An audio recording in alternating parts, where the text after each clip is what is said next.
Welcome to your new favorite bookish podcast, Fully Booked and Caffeinated. I'm Kelsey. And I'm Heather. And today we have a special year-end recap episode. We're going to recap some of our favorite reads, some of our not-so-favorite reads, and everything in between. We'll keep it spoiler-free as far as the books go, but spoilers on our opinions for sure. Anyway, before we get into it, we've got to talk about our fuel for this discussion. Heather, what are you drinking? I made myself an iced coffee with some Rice Krispies Coffee Mate creamer. The Rice Krispies good. It is good.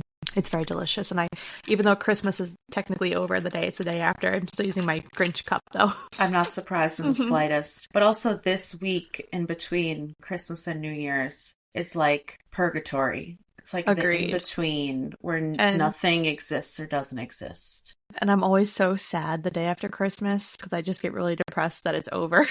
Such when a build up to the day. When are you going to take your Christmas tree down? We usually take it down regardless after New Year's Day. So probably the weekend after New Year's. Okay. Usually when we take our Christmas decorations down. This is our first time having a real tree though. Yeah. But we only just got it a couple weeks ago. But still, I'm sure we're probably going to get rid of that probably on New Year's Day. Yeah. Maybe. We'll see. Okay. I don't know if you were going to keep them up until the middle of June or something.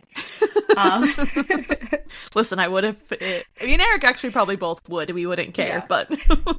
Okay, so this weekend, Eric and I were running errands, and over the past couple months, I've turned into a Starbucks girly, but Eric is still a Dunkin' boy. So we went to Dunkin', and Eric orders his toasted white chocolate iced coffee with the cookie butter cold foam, fancy. I'm like, you know what? Give me that butter pecan iced coffee, cream, 2 sweet and lows. And I was like, I should have gotten a cold brew. I might have messed up. And this was the most delicious iced coffee that I've had in a very long time. And I was like, you know what? It's a classic.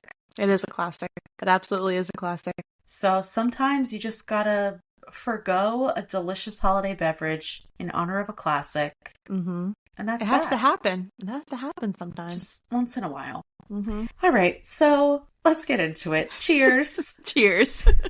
All right, so first and foremost, we're going to talk about some pod-specific reads and what our favorite book and least favorite book that we covered. So, Heather, what was your favorite book that we covered on the podcast this year? My favorite book that we covered was In My Dreams, I Hold a Knife by Ashley Winstead. Okay. I was pleasantly surprised by it and how much I enjoyed it. I remember it was such a big Bookstagram and TikTok book, and I wasn't sure if I was going to enjoy it or not, but I really did. And I thought the writing was really good. What was his name? Gus? No, not Gus. Oh my God, what was his name? Coop. Gus was Beach Read. Yeah.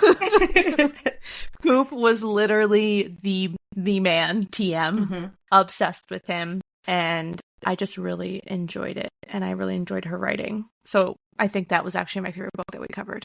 Okay, that's a good choice. I mean, I loved that book. I know, you chose it. All right, my favorite book that we covered is actually Looking for Alaska. Nice. And it's because I had never read it before, and I feel like it's a rite of passage to read it, and I don't know if I would have gone back and read it if you hadn't picked it to cover. And then obviously I ended up really liking it, and all the messages behind it, and it was just such a good book, and I'm like, okay, you forced me to read it. Not in a bad way, and I'm happy. I also like that our favorite books are both ones that we chose. Like you chose In My Dreams I Hold the Knife, and I chose Looking for Alaska. That's true. Okay. I didn't think about that. I like that. Yeah. Okay, so least favorite book that we covered. I mean, what could it be? Anyone who listened to the episode knows that our least favorite book is The Only Good Indians by Stephen Graham Jones. Unfortunately. And it's really only our least favorite. This was the only book that we read this entire year for the pod that was tough for me to get through. I was confused. I didn't understand. I lost the plot multiple times. I think it was the only one that we couldn't really find enough good aspects of it to balance out what we didn't like. I agree. And wasn't this the book that we had all those technical difficulties with? No, that was Spells for Forgetting. Oh, that's right. That's right. That you're right, because it's spooky, and we were like not surprised that there was some magical realism happening with our technology. Yes, yes. Although this had some paranormal things too. It did. Magic elk. Never mind. Let's not even revisit it. Let's not even revisit it. Yeah, no, not the best choice, but we tried. Mm-hmm. We did try. It did make for a fun discussion, I'm not going to lie. No, I remember recording that, and even though it wasn't good, the discussion was good. Yeah. So if you haven't listened to that one, go back and listen. You don't have to read the book, honestly. No, please don't, actually. That's don't. Hours of your life you'll never get back. Exactly. Just spend an hour listening to the episode, and that's all you need. That's all you need. I want to add, since we had the same answer, I want to add most disappointing book we covered. So a book that we had really high hopes for, but it just didn't deliver. Yeah. Mine was Where the Crawdads Sing by Delia Owens. This book was so hyped up for obvious reasons, and I had heard such good things about it. So I was actually really excited that we were going to read it, and it just wasn't it for me. It was not. It was, the scenery we discussed was beautiful, but everything else was just meh for me. Yeah. It was kind of longer than it needed to be. A lot of filler that wasn't really needed. So it wasn't my favorite. Yeah, I agree. I also don't think we ever would have read it or it would have come across our radar if it hadn't been so hyped up. I because agree, nothing about it really set it apart. No. And I still don't know why they made it into a movie either. But whatever. They did it. It's a thing that happened. It's a thing that happened. It's not our money. It's okay. We just wasted a couple hours of our life. But like we talked about, we are happy that we read it because we had to see what all the fuss was about. I would say for me, most disappointing was We Have Always Lived in the Castle. I didn't not enjoy the book, but I just expected more. I expected it to be a little scarier. Yeah. I expected it to have more substance, I guess. I agree with that. Especially because Shirley Jackson, she's like one of the greats. And, you know, we've seen like Haunting of Hill House, which is so good. So I was like, I expected more. But another one that I'm glad that we read. All right. So how about a book that surprised you the most that we covered? So a book that surprised me the most was actually The Last Time I Lied by Riley Sager, but this was in a good way. The only book I had read prior to reading this was Final Girls, which I really enjoyed. But this one was just so different, and it was just so good. Like, if I didn't choose In My Dreams, I Hold a Knife, I think this would have been my favorite book we covered. But I was really pleasantly surprised with how good it was, and I'm really looking forward to reading all his other books. Because he's a good author. Definitely. And that story was just, and especially the ending. The ending is what got me, too. That was what was one of the most surprising things, was the ending. And it was so detailed, but not in an unnecessary way. No, it was neat. That was a book where you need the details. The details that were in that book were something that were beneficial to the story. Exactly. This is another one that you picked a book that I picked, and I'm picking a book that you picked, because the book that surprised me the most was Beach Read. And in a good way. Yeah. I'm not normally a romance girly. We all know that. But I loved that they were authors. So it had like the book tie-in. It had the cult tie-in. So as far as romance goes, it had all of the aspects that made it perfect for me. And I really, really enjoyed it. Yeah, that was really good. That was also, I had a feeling it was going to be good just because of how hyped, again, this one was on Bookstagram. I'm assuming it was probably hyped up on Book Talk too. Yeah. So, and everyone loves her books, it seems. And this wasn't her first one, but this one I know was like one of her most popular ones. And I wonder if all of them, the titles have absolutely nothing to do with the book. I'm not sure, but I will definitely be reading another one of her books because I did enjoy it. All right, so outside of the pod, we obviously read a lot of additional books this year. So an author we discovered this year that is now an auto-buy no matter what. What's yours? Multiples. Because how could I not? And 3, so I have 6 in total. 3 are... Okay.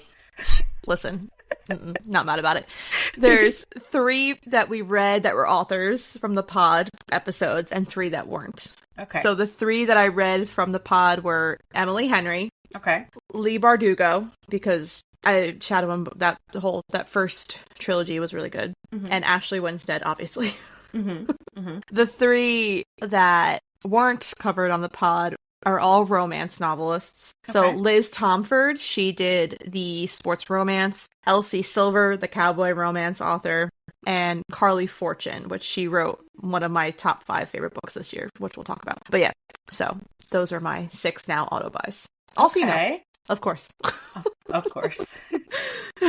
Okay. Yeah, I was going to say Frida McFadden and Riley Sager, but I actually discovered them last year, so they don't count. But they are auto buys. I almost put Riley Sager, but I was like, ooh, but I read Final Girls in 2022, so that's kind of a lie. So I didn't discover him this year, even though this book, I liked the first one, but I loved this one even more. So Yeah. So mine, I only have 2, but the first is Julie Clark. I've read 2 of hers so far, and they both are about 2 women and their different storylines and how they intersect with each other. They both have a kind of like feminist undertone, and she's just really good at developing characters because most of the characters are not likable, but she develops them so well that you start to like them in the end. So I'm like, I definitely want to read more by her. And A.R. Torrey. You do like them. Yeah.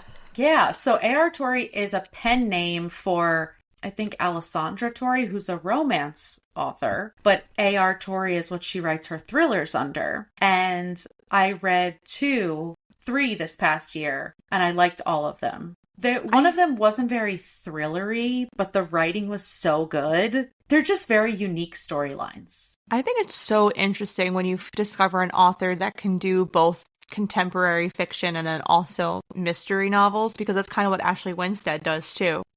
She writes contemporary fiction as well as thriller mystery novels, and I think that says a lot to that author and their writing skills as well, and also how they're able to like see a story and fully form it. You know what I mean? Like, because when they first get that idea for the story, it's like, oh, is this going to be a romance, contemporary fiction, thriller? Like, they have to think all that through before they start really getting into it. So I like that. I have plenty of her books on my like TBR list, not on my cart, but on like my Goodreads to be read. But I do have a Julie Clark book that I recently got at Book Garden on my book cart. Okay. All right, so you got to read that one. But yeah, you have to make a dent in your book cart before you can buy any Ashley Winstead books. Whatever. We're going to post a picture. You don't run my life. I'm speaking for Eric, okay? Yeah, true. Okay, so top 5 reads of the year. This is hard to narrow it down, and we didn't give any criteria, just that they are books that we didn't cover. Correct. Yeah. Okay. All my books are ones that I chose 5 that we did not do on the pod. Okay, great. All right, so take it away. Tell us your top 5 reads of 2023. My first one was hands down The Great Alone by Kristen Hanna. That book still resonates with me months later. I read that in February. The Right Move by Liz Tomford. Every Summer After by Carly Fortune. Ruin and Rising by Leigh Bardugo. That's the 3rd in the Shadow and Bone series. Oh, okay. Yeah, which is funny because I feel when you read trilogies or anything like that, usually you don't like the later books as much as the first, but no, this book was by far my favorite out of the 3. And After I Do by Taylor Jenkins Reid. Oh, that's a good one. So those are my top 5s that I highly recommend. Obviously, you can't read Ruin and Rising until you read the other 2 books, but just trust me, you want to get to that one. So I've only read 1 of your top 5 reads. Yes. All right. I do take your recommendations seriously, so I know I was so paranoid about like doing the podcast and recommending some of these books, and they actually worked out very well. So I'm like, thank God. You got me reading romance books over here. Got me talking about what is it? Will they, won't they? They always do. Spoiler alert, they always do. But still, it's fun. Fun. Anyway, okay, so my top 5 that we did not cover on the pod. First is Once There Were Wolves by Charlotte McConaughey. I just loved it. It's just so good. It's thrillery. It's naturey. So good. The second is one that you recommended to me. This Delicious Death by Kayla Cottingham. I'll never stop talking about it. I loved it so much. Funny, entertaining. There's flesh-eating zombies. I don't know how to explain it. It's just so good. Third is The Good Girl's Guide to Murder by Holly Jackson, which I had been putting off. I don't know why I kept putting it off for so long. And I finally read it and I absolutely loved it. Like immediate 5 stars. And then I went and read the sequel immediately because I just loved it so much. Wow. Okay. The fourth is another one that you recommended and even lent to me. Daisy Jones and the Six. Oh, yes. Taylor Jenkins Reid. And this is on my top 5, not only because it's amazing. Obviously, everyone knows that. I'm like the last person in the world to read it. But because it's so not something I would normally pick up. Like, This Delicious Death is right up my alley. That's something that I would read. Absolutely up your alley. Mm-hmm. But Daisy Jones and the Six, I wouldn't have picked it up, especially because I was unsure about Taylor Jenkins Reid. Mm-hmm. And then I just ended up loving it. And then I think it combined with the TV show made it even more, like, makes it stick out. I'm actually jealous that you got to experience them simultaneously. Yeah. Because I read Daisy Jones last year, and then watching the show this year, I'm kind of jealous that you got to read the book and then watch the show very soon after you read the book. Yeah. Like, before I could have it in my mind what I thought it should be, it's already there. Yeah. I do want to go back and listen to the audiobook. I do too. I've heard a lot of people say you should listen to the audio. And now that I've been doing audiobooks, that's actually a good idea. I should do that. Mm-hmm. Mm-hmm. And then last is These Silent Woods by Kimmy Cunningham Grant. I read this towards the beginning of the year. This is another naturey book. Just maybe I'm meant to be living remote out in nature. Doesn't surprise me. I mean, the technology hates me anyway. Maybe I'm just meant to be out there. You're like the witchy vibes. It makes sense. It all tracks. It does. Just like the witchy version of Snow White. And there's like animals just flocking to me. Absolutely. I mean, why not? All right. So now you have to add one of mine to your TBR for next year. I know. I do. Well, Once There Were Wolves is one that I've been wanting to read for a while. And also, I do have A Good Girl's Guide to Murder on my cart. Okay. All right. So one of those two. Once There Were Wolves, I got a copy. You can there borrow, you go. But... Okay. So most overrated book that you read this year. I have 2. Okay. One is from the pod. One is not from the pod. Okay. So most overrated that we covered, The Silent Patient. It's a silent patient. It's a silent patient. Look, I forgot about that. Maybe because I blocked it out. Yeah, The Silent Patient. Most overrated book. Mm-hmm. If you like it, that's fine. But know that there are better thrillers out there. And there are female authors who write thrillers. Just know it. That's all I'm going to say. But here's my thing. He does have a new book coming out in 2024. And I probably am going to read it because I just need to know if he hates women in every single book he writes. If this is just a trend. I mean... I might hate myself after I read it, but I'm probably going. It's not an immediate read. If I come across it, I'll read it. So it's for research purposes. It is truly for research purposes because I need to know if this guy is truly a hater of women or just making them inferior to men in every single book. You know what? You're doing the Lord's work. You need to do that research, and I appreciate it. You are so welcome. Do not pick it for the pod. Thank you. But if we're gonna do a repeat author next year, it's not gonna be him. I'll tell you that right now. Michaelides. There's probably going to be a repeat author, but it's not going to be him. Yeah. You have our promise, everyone. Mm-hmm. We will not be covering Alex Michaelides again. Absolutely not. And my most overrated that we did not cover is The Cabin at the End of the World by Paul Tremblay. They made it into a movie, and Ron Weasley's in it, and I don't understand why. Why did he do that? I mean, the movie was better than the book, but just, I don't know. I guess I don't like post-apocalyptic horror or something. I don't know. It was jumped all over the place. It was a hot mess. And I see a lot of people like it. And a lot of people like the movie. And I'm like, maybe I'm missing something. And I can acknowledge that I have very different taste than a lot of people. So in my opinion, most overrated, but to each their own. Exactly. What is your most overrated book?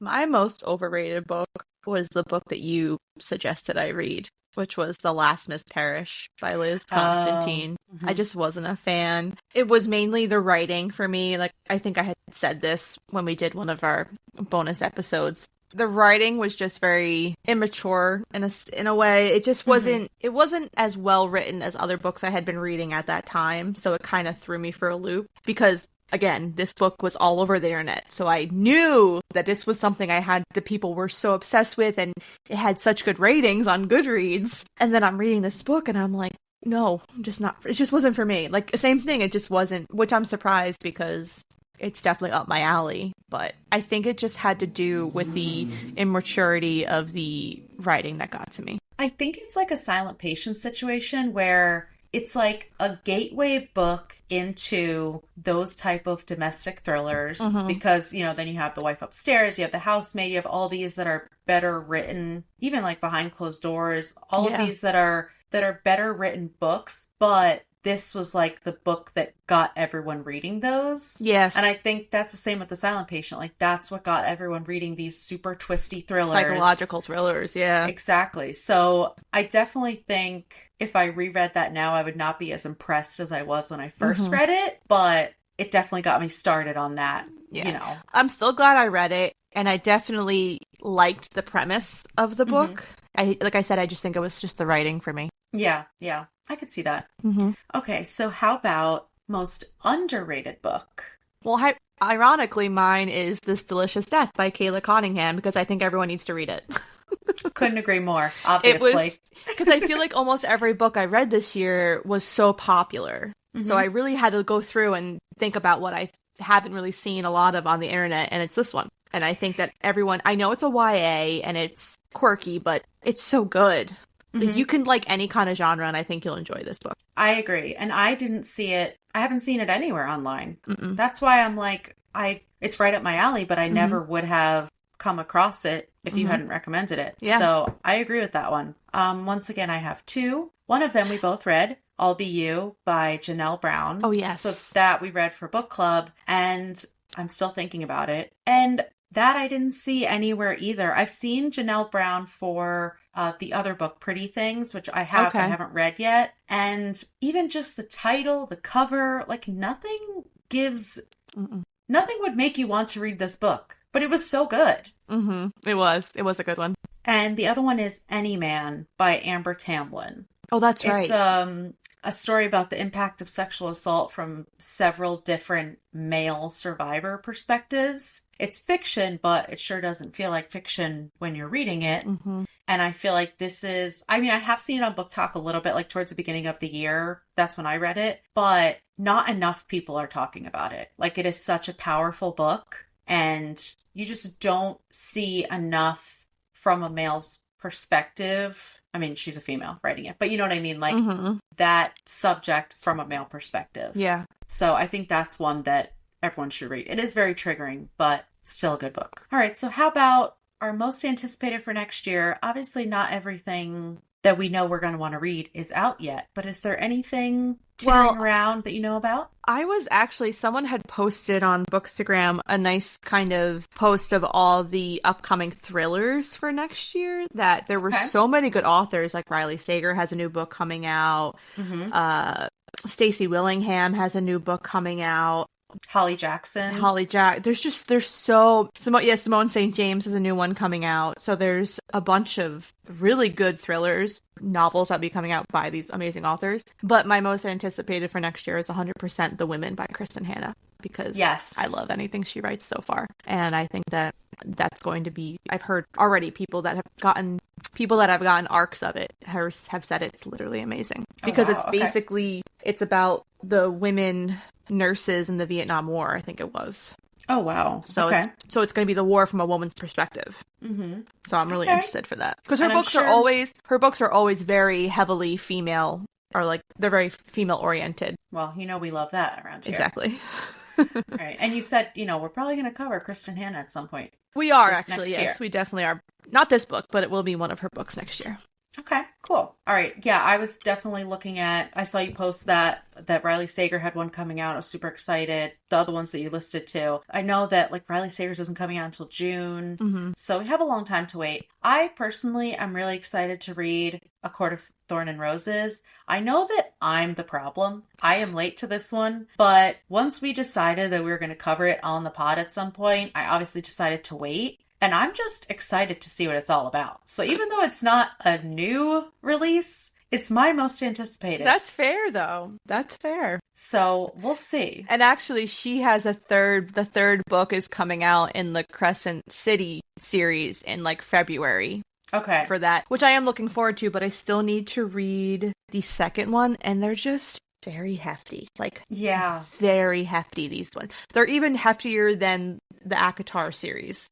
It's chonky. So I mean, is it necessary? Is it? I know. And I need to read the second one, and I obviously will because the third one's coming out, but I need to also just put myself in the right mind space because it is like romantic fancy and everything. So it's romantasy. So it's like, you gotta like really get yourself out of the normal reading and into that. Isn't it funny how you have to like switch gears sometimes? Like I'll be like, oh, this is the book I wanted to read next, and I'm like, no, I'm not prepared to read that book you right really now. have to be prepared for it 100%. Yeah. Mm-hmm. But that's also why I'm excited about ACOTAR, because even though it's like so hyped up, I don't know if I'm gonna like it, so I'm going into it with no expectations. I'm so excited.